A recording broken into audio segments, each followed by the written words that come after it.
ভাই আসসালামু আলাইকুম। জি ভাই, আমাকে আর ২টা দিন সময় দেন ভাই। আমি ২টা দিনের মধ্যে আমার টাকা পয়সা ম্যানেজ হয়ে যাবে, আমি আপনাকে দিয়ে দিব। ভাই ২টা দিন সময় ভাই, ২টা দিন সময় দেন, আমি ২ দিনের মধ্যে আপনাকে দিয়ে দিব। জি ভাই, জি ভাই। জি ধন্যবাদ ভাই। শুনছো? হ্যাঁ বলো। চাল শেষ, ডাল শেষ, গ্যাসও শেষ। এবার কি হবে? মনে হচ্ছে তোমার রান্নাঘর আমার পকেটের মধ্যেই খালি।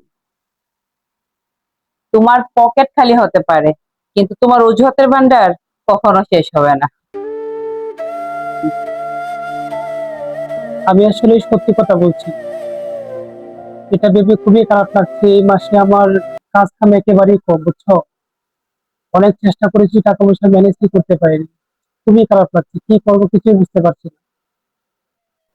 তুমি কি ভাবো আমি শুধু টাকা চাই? শোনো, কষ্টের টাকা কম হলেও তার মূল্য অনেক বেশি। তুমি সৎভাবে চেষ্টা করো, সেটার মূল্য আমার কাছে অনেক বেশি।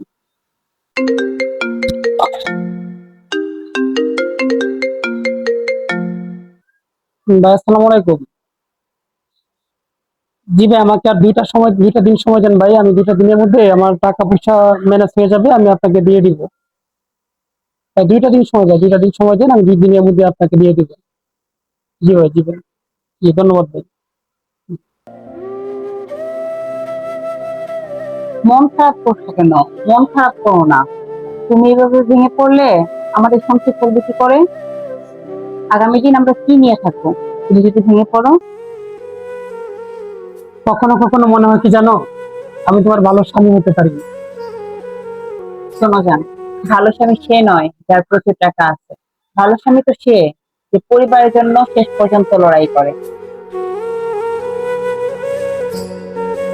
তাহলে আজকে রাত্রে মেনু কি? ডিমবাজি আর ভালোবাসা। ভালোবাসা দিয়ে কি পেট ভরে? না, কিন্তু ভালোবাসা দিয়ে রাগ কমায়। আজকে অনেক খুশি আমি, জানো, আজকে একটা খুশি সংবাদ আছে। আজকে নতুন কাজ পেলাম, জানো। আলহামদুলিল্লাহ। দেখলে ধৈর্যের ফল কিরকম হয়? যে ধৈর্য ধরে আল্লাহ তাকে কখনো নিরাশ করেন না। তোমার মতো স্ত্রী থাকতে সব স্বামীরাই ধৈর্য ধরতে পারবে এবং কি সকল কাজ করতে পারবে ধৈর্য সহকারে। সব তোমার জন্যই সম্ভব। একটি সংসারে ঝগড়া হবে, অভাব আসবে, ভুল বোঝাবুঝি হবে।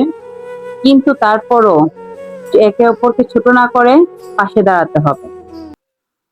মনে রাখবেন, টাকাই সংসার চালায়। আর ভালোবাসা সংসার বাঁচিয়ে রাখে।